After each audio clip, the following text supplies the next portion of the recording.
Hello friends, देव studies से मैं पूनम कुमारी आपका बहुत बहुत स्वागत करती हूँ।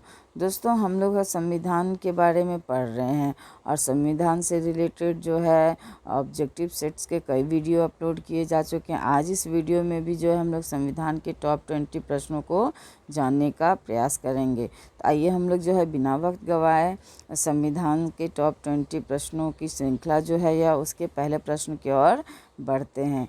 तो पहला प्रश्न है हमारा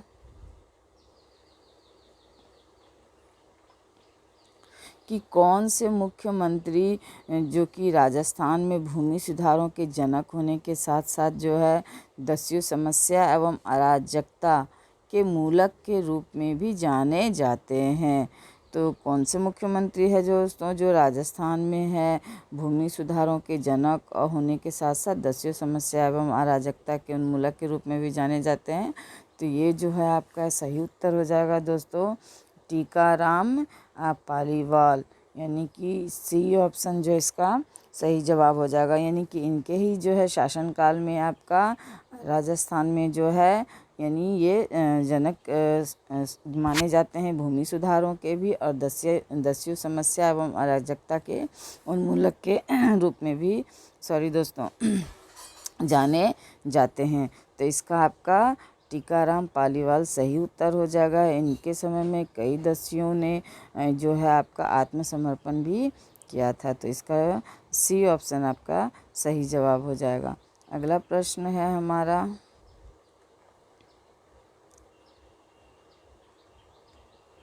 कि राजस्थान के कौन से मुख्यमंत्री ने सामंतशाही के खिलाफ आवाज़ उठाई और जागीरी प्रथा को समाप्त करने के साथ रियासतों में उत्तरदायी शासन की स्थापना पर बल दिया?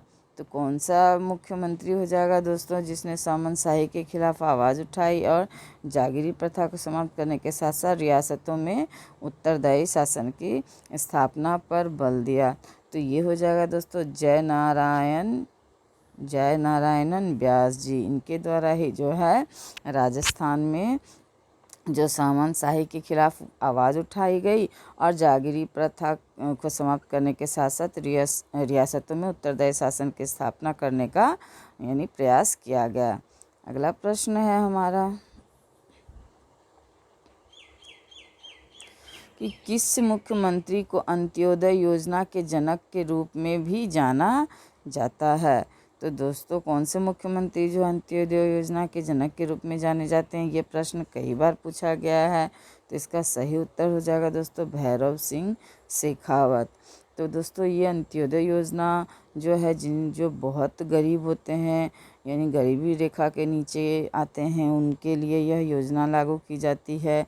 यानी बीपीएल, अंत्योदय योजना, राशन कार्ड, ये सब जो है आपका यानी कि गरीब तबके के लोगों को जो है सुविधा सरकार के द्वारा प्रदान करने के लिए ये योजनाएं लागू की गई। तो इसके जनक के रूप में जो है भैरव सिंह शेखावत माने जाते हैं।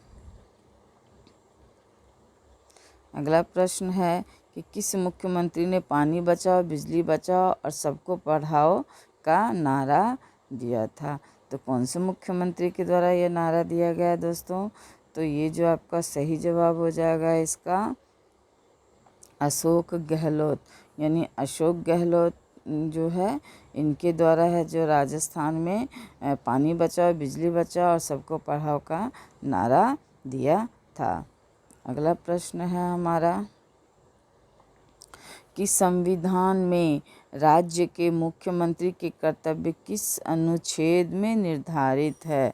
तो ध्यान से देखिए प्रश्न दोस्तों, ऐसे प्रश्न कई बार पूछे गए हैं।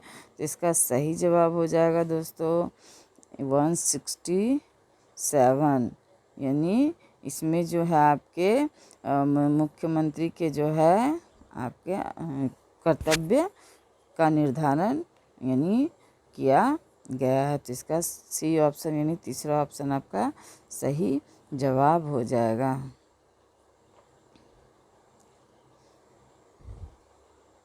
अगला प्रश्न है हमारा कि केंद्र राज्य के बीच संबंध की समीक्षा हेतु सरकारिया आयोग का गठन किया गया। तो यानी कब किया गया ये पूछा जा रहा है। तो इसका सही जवाब हो जाएगा दोस्तों 1983 में जो है केंद्र राज्य के बीच संबंध की समीक्षा हेतु जो है सरकारीय आयोग का गठन किया गया था। तो इसका बी ऑप्शन यानी दूसरा ऑप्शन आपका सही जवाब हो जाएगा। अगला है हमारा कि किस आम चुनाव के बाद विभिन्न राज्यों में 24 बार सरकारों का पतन हुआ और 15 बार राज्यों में राष्ट्रपति शासन लागू किए गए यानी लागू हुए। तो कौन सा ऐसा आम चुनाव है दोस्तों जिसके बाद विभिन्न राज्यों में 24 बार सरकारों का पतन हुआ और 15 बार राज्यों में राष्ट्रपति शासन लागू किए गए। तो इसका सही उत्तर हो जाएगा दोस्तों चौथे आम चुनाव। यानी चौथे आम चुनाव में जो है यानी चौथे आम चुनाव के बाद जो है 24 बार सरकारों का पतन हुआ और 15 राज्यों में जो है राष्ट्रपति शासन लागू हुए थे। अगले प्रश्न की ओर बढ़ते हैं। अगला प्रश्न है हमारा कि किसने राज्यपाल की तुलना उस कठपुतली से की है जिसे एक तरफ मुख्यमंत्री नियंत्रित करता है और दूसरी ओर राष्ट्रपति। तो दोस्तों ये कथन कई बार एग्जाम्स में पूछे गए हैं। तो ये कथन किनका है दोस्तों? तो ये कथन जो है आपका एच.वी. कामत का है। इनका कहना है कि राज्यपाल की तुलना यानी इन्होंने राज्यपाल की तुलना उस कठपुतली से की है जिसे एक तरफ तो मुख्यमंत्री नियंत्रित करता है और दूसरी ओर जो है राष्ट्र का राष्ट्रपति। तो ये ए ऑप्शन इसका सही जवाब हो जाएगा कि एच.वी. कामत के द्वारा यह जो स्टेटमेंट दिया गया है। अगला प्रश्न है हमारा कि किस अनुच्छेद के अधीन रहते हुए राष्ट्रपति लोकसभा का सत्रावसान व विघटन कर सकता है। तो किस अनुच्छेद के अधीन रहते हुए दोस्तों राष्ट्रपति जो है लोकसभा का सत्रावसान व विघटन कर सकता है। तो इसका सही जवाब हो जाएगा दोस्तों 85 जो है यानी कि अनुच्छेद के अधीन जो है रहते हुए राष्ट्रपति लोकसभा का सत्रावसान व विघटन कर सकता है। यह किस में दिया है? 85वां अनुच्छेद में दिया हुआ है। अगला प्रश्न है हमारा कि वित्तीय आपातकाल और राज्य में राष्ट्रपति शासन का संसद द्वारा आपातकाल की उद्घोषणा का कितने माह में अनुमोदन करना आवश्यक होता है। तो दोस्तों वित्तीय आपातकाल और राज्य में राष्ट्रपति शासन का संसद द्वारा जो है आपातकाल की घोषणा के 2-2 महीना बाद जो है आपका अनुमोदन यानी 2-2 महीना पर इसका अनुमोदन करना जो है आपका आवश्यक माना जाता है। तो ये ऑप्शन इसका सही जवाब हो जाएगा। अगला प्रश्न है हमारा कि मंत्रिमंडल शब्द का प्रथम उल्लेख किस संविधान संशोधन में हुआ था। तो मंत्रिमंडल का प्रथम उल्लेख है दोस्तों यह किस संविधान संशोधन में हुआ था। तो 44वें संविधान संशोधन में जो है मंत्रिमंडल शब्द का जो है प्रथम उल्लेख किया गया था। तो इसका बी ऑप्शन आपका सही जवाब हो जाएगा। अगला प्रश्न है हमारा कि मंत्रीगण राष्ट्रपति के प्रसाद पर्यंत अपने पद को धारण करते हैं। यह किस अनुच्छेद में दिया है। तो यह जो है किस अनुच्छेद में दिया है दोस्तों। तो ये 75 के दूसरे क्लॉज में दिया हुआ है। तो इसका डी ऑप्शन आपका सही जवाब हो जाएगा कि मंत्रीगण जो राष्ट्रपति के प्रसाद पर्यंत अपने पद को धारण करते हैं यह 75 के दूसरे क्लॉज में दिया हुआ है। अगला प्रश्न है हमारा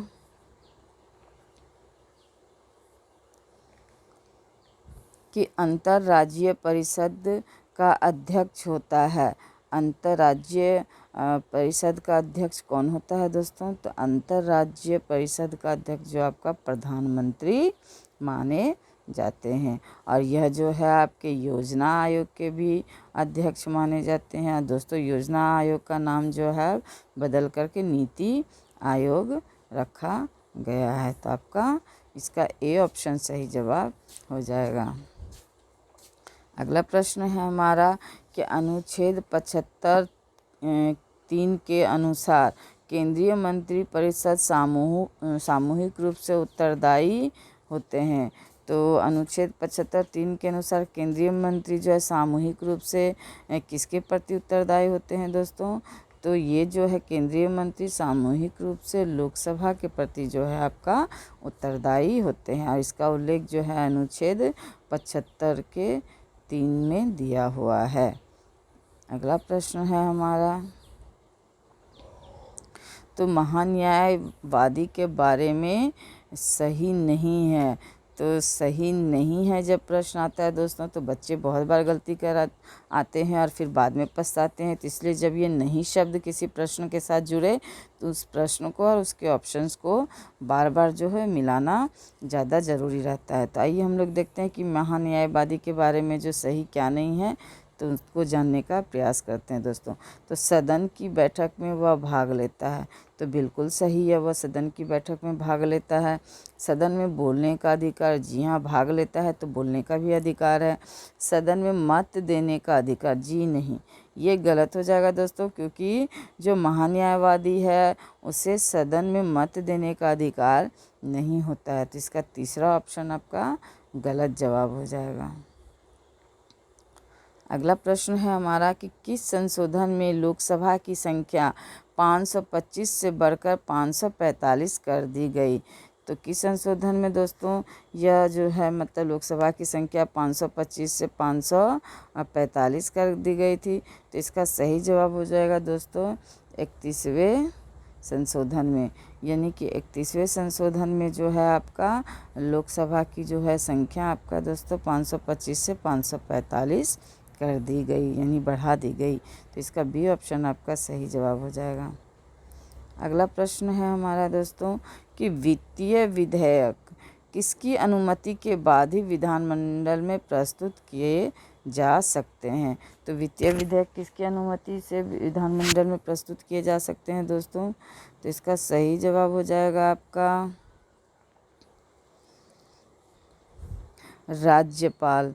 तो राज्यपाल की अनुमति से जो है वित्तीय विधेयक जो है दोस्तों विधानमंडल में प्रस्तुत किए जा सकते हैं। तो इसका सी ऑप्शन आपका सही जवाब हो जाएगा। अगला प्रश्न है हमारा कि अनुच्छेद 167C क्या है? तो अनुच्छेद 167C क्या है दोस्तों? तो इसका सही जवाब हो जाएगा दोस्तों राज्यपाल द्वारा सूचना प्राप्त करना, यानी अनुच्छेद 167 में जो है राज्यपाल द्वारा सूचना प्राप्त करने के बारे में यानी जिक्र किया गया है। तो इसका आपका सही जवाब हो जाएगा बी ऑप्शन आपका राज्यपाल द्वारा सूचना प्राप्त करना। अगला प्रश्न है हमारा कि राजस्थान में चतुर्थ राष्ट्रपति शासन लागू हुआ, तो उस समय राज्यपाल यानी चन्ना रेड्डी थे और मुख्यमंत्री जो है भैरव सिंह शेखावत थे। लेकिन जब आपातकाल समाप्त हुआ तो उस समय राज्यपाल कौन थे? यानी कि जब राष्ट्रपति शासन लागू हुआ तो उस समय राज्यपाल चन्ना रेड्डी थे और मुख्यमंत्री थे आपके भैरव सिंह शेखावत। लेकिन जब आपातकाल समाप्त हुआ तो उस समय राज्यपाल कौन थे, ये पूछा जा रहा है। यानी आपातकाल समाप्ति के समय राज्यपाल कौन थे, ये पूछा जा रहा है दोस्तों। तो इसका सही जवाब हो जाएगा दोस्तों बलीराम भगत। इसका बी ऑप्शन आपका सही जवाब हो जाएगा। और अंतिम प्रश्न है इस वीडियो का दोस्तों, विशिष्ट सिविल सेवा भारतीय नागरिकों के लिए कब खोली गई? तो विशिष्ट सिविल सेवा दोस्तों भारतीय नागरिकों के लिए कब खोली गई? तो 185 चार्टर्ड एक्ट के द्वारा जो है आपका सिविल सेवा जो है भारतीय नागरिकों के लिए खोली गई। तो आपका ए ऑप्शन इसका सही जवाब हो जाएगा। तो दोस्तों कैसे लगे टॉप 20 प्रश्न जो कि संविधान से संबंधित थे? अगर अच्छे लगे तो मेरे वीडियो को लाइक ज़रूर कीजिए और अपने दोस्तों के बीच शेयर भी कीजिए। और अगर आपने अब तक मेरे चैनल को सब्सक्राइब नहीं किया है दोस्तों तो मेरे चैनल को सब्सक्राइब भी ज़रूर कीजिए। धन्यवाद दोस्तों।